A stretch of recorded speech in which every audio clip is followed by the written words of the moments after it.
할렐루야. 8월 22일 금요일 매일 성경 묵상입니다.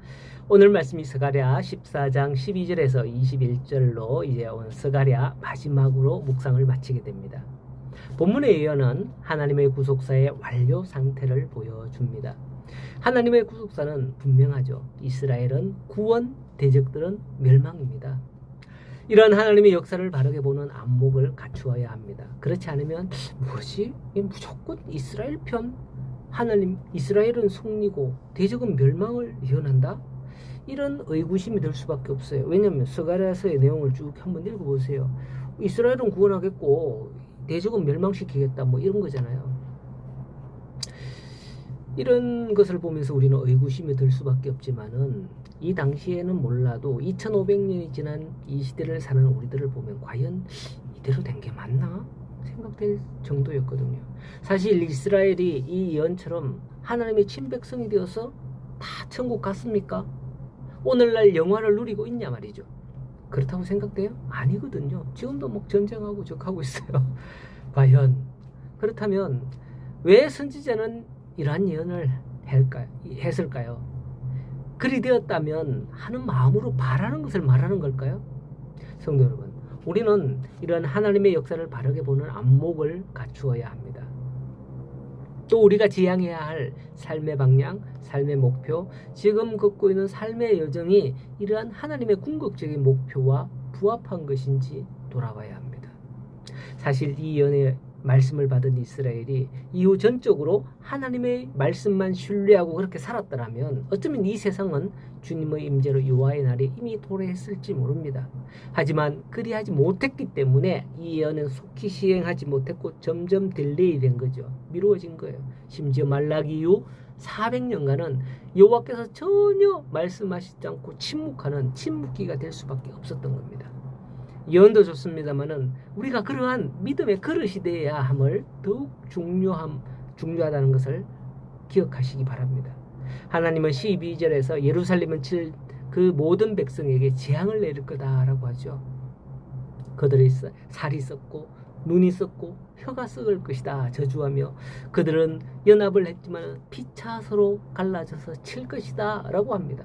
하나님의 백성은 에스겔의 예언처럼 마른 뼈였다가 살이 붙고 생기가 돌아와서 하나님의 군대가 되는 반면 대적들은 강력했으나 하나님의 심판으로 말미암아 산송장이 될 겁니다.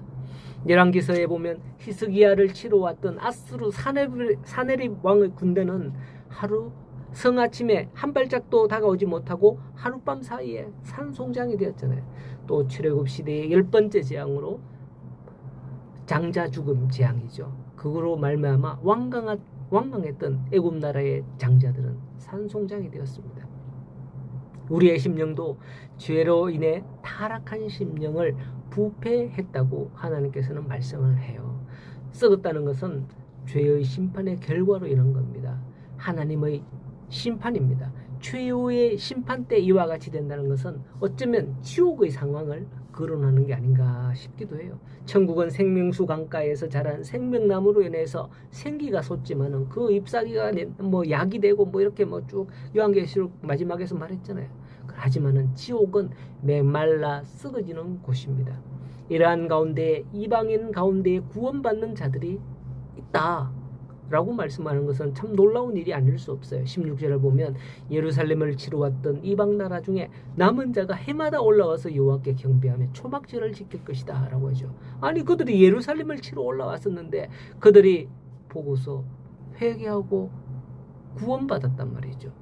네, 그렇습니다. 이들은 비록 한때 예루살렘을 대적하기도 하였지만 예루살렘을 치는 하나님의 심판을 보고 회개하고 하나님을 섬기는 자들이 되었습니다. 이제 그들은 20절에 말방울에까지 여호와께 성결이라고 기록하면서 여호와의 종소리를 울려 퍼지게 할 것이다 라고 하죠. 특별히 우리는 여기서 이방인들이 하나님을 경배하는 장소로 예루살렘을 지목했다는 사실을 주목해야 됩니다. 한때 북이스라엘은 베델과 단에 금송아지를 세우고 하나님이다 라고 거기서 섬겼습니다. 그것은 크게 잘못된 것이다고 하면서 역사서를 보면 그것은 여로보암의 죄라면서 처음부터 끝까지 여로보암의 죄다 그게 지적을 하고 있죠. 그러므로 예루살렘에 올라와서 하나님께 경배한다는 것은 무엇을 의미하는 거겠습니까? 예루살렘은 성전을 상징합니다. 참된 성전으로 이 땅에 오신 예수 그리스도인 겁니다. 예수 그리스도에게 나아가야 한다는 거죠. 우리의 구원자이신 예수님께 나아가야 한다는 것을 여기서 밝혀주고 있는 겁니다. 우리는 이 예언의 말씀을 통해서 하나님이 어떤 분인지, 우리에게 무엇을 말씀하는지 깨달아야 하며 마음속 깊은 데서부터 하나님만이 역사의 주관자이시며 참된 왕이심을 고백해야 합니다. 그러나 이것을 거부한 이스라엘은 앞서 말씀을 드린 것처럼 이 예언의 말씀이 당대에 이루어지지 않고 기나긴 시간 동안 하나님과의 단절을 경험할 수밖에 없었습니다. 이후 하나님은 자기 아들 예수 그리스도를 보내사 하나님과 우리 사이에 죄악의 담을 허시고 화평이 되게 하셨다고 하죠. 그리고 우리에게 은혜와 평안을 주셨습니다. 만약 이 약속의 말씀을 믿는다면 다시 한 번 더 소망을 가질 수 있기를 바랍니다. 그 믿음의 소망으로 살아가는 그 사람은 하나님을 사랑하고 이웃을 사랑하게 되는 겁니다.